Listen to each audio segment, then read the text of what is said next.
Ibu Sarah tak ada siapa-siapa lagi, Ibu. Kalau apa anak aku?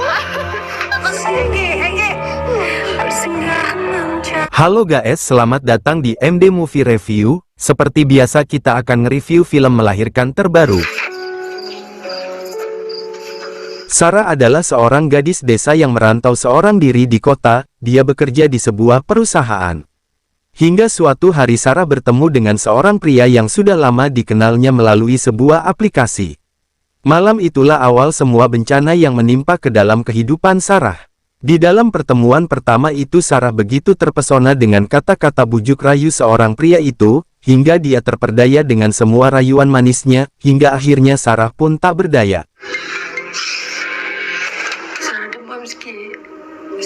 Setelah kejadian itu hari-hari Sarah pun penuh dengan kegelisahan. Dia takut sekali kalau ada sesuatu yang tidak diharapkan akan terjadi, apalagi setelah beberapa minggu dari kejadian itu Sarah belum juga mendapatkan datang bulan. Sarah semakin gelisah.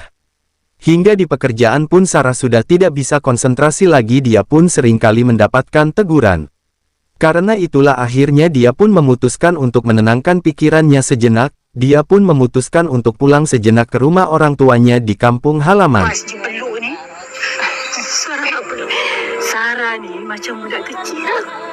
Melihat kedatangan anak semata wayangnya, Mak Midah terlihat sangat kegirangan. Mak Midah langsung menyiapkan masakan yang enak-enak kesukaan putrinya. Namun ketika Mak Midah menawarkan hidangannya, bukannya makan Sarah malah mual dan muntah-muntah, tentu saja membuat Mak Midah sangat khawatir. Kenapa? Perut kosong ke? Sarah tak sarapan je pagi tadi? Esok paginya, terlihat Sarah sedang duduk di belakang rumah seorang diri sambil mengunyah belimbing wuluh. Dia terlihat begitu menikmati asamnya belimbing wuluh itu. Mak Midah pun keluar dari dalam rumah. Dia melihat sedikit heran dengan keadaan anaknya, karena dulu Sarah itu sangat tidak suka dengan yang namanya belimbing wuluh yang asam itu, tapi sekarang dia melihat anaknya begitu menikmati belimbing itu. Mak Midah pun berkata, "Kelakuanmu itu makan belimbing wuluh yang asam melebihi ibu-ibu yang sedang mengandung saja." Mendengar gurauan Mak Midah sontak saja Sarah pun terkejut. Dia takut jangan-jangan apa yang dikatakan ibunya itu benar. Janganlah kau takdirkan aku mengandung. Setelah masa cutinya berakhir Sarah pun pulang ke kota. Dia langsung memeriksa keadaan dirinya, dan benar saja ternyata dia sudah positif hamil 7 minggu. Tentu saja dia menjadi sangat panik. Dia mencoba menghubungi pacarnya lewat telepon, tapi tak diangkat-angkat juga. Akhirnya Sarah memberanikan diri datang ke tempat kerja lelaki itu, namun bukannya pertanggungjawaban yang dia dapatkan, melainkan hinaan dan pandangan rendah yang Sarah dapatkan. Sarah pun memutuskan untuk melahirkan dan merawat anak itu seorang diri, tanpa harus meminta belas kasihan dari lelaki yang telah merendahkannya, walaupun pasti akan terasa sangat berat. Semakin hari perutnya semakin besar, karena masa kehamilannya itu, dia pun jadi mudah capek dan kelelahan, hingga suatu hari ketika dia sedang bekerja, tiba-tiba saja tubuhnya terjatuh dan tak sadarkan diri, karena kesehatan tubuhnya yang semakin hari semakin melemah, hingga di kantor dia sudah dianggap kurang produktif, hingga suatu hari Sarah pun dikeluarkan dari tempatnya bekerja. Saya nak buat berhenti kerja. Mendengar suara mobil Sarah, Mak Midah langsung membuka pintu dan bergegas menyambut kedatangan putri kesayangannya itu. Namun alangkah terkejutnya Mak Midah, ketika melihat perut putrinya sangat besar. Mak Midah langsung menarik Sarah yang sedang terdiam ketakutan ke dalam rumah. Mak Midah sangat terkejut, dan sangat terpukul melihat anak semata wayangnya, anak yang selalu dibangga-banggakannya, kini harus membuatnya sekecewa itu. Anak Sarah, ibu ada salah berdosa.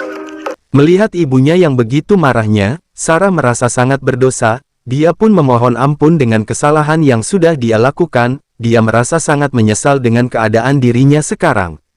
Karena takut ketahuan oleh para tetangganya, Mak Midah menempatkan Sarah di gudang belakang rumahnya. Mak Midah tak mau seorang pun tahu kalau anak seorang Mak Midah sedang mengalami hal yang sangat memalukan ini. Dia tidak akan sanggup mendengar cercaan orang-orang terhadap dirinya. Hari-hari Sarah dihabiskan di dalam ruangan kecil itu. Walaupun begitu Sarah berusaha kuat demi anak dalam kandungan. Setiap hari dia pun mengajak anak dalam kandungannya berbicara. Begitulah setiap harinya, hingga suatu hari, Sarah merasa perutnya begitu sakit, dia pun berteriak memanggil ibunya, dia memohon bantuan agar ibunya mau membantu persalinan dirinya. Sarah terus berteriak memanggil Magmidah, namun Magmidah hanya bisa memandangi anaknya dari kejauhan, dengan tatapan yang sangat memilukan. Proses persalinan Sarah pun berjalan dengan lancar, dia melahirkan seorang diri tanpa bantuan siapapun, padahal Magmidah adalah seorang dukun beranak yang terkenal di kampung itu, namun dia tak sanggup melihat anaknya melahirkan dalam kondisi seperti itu.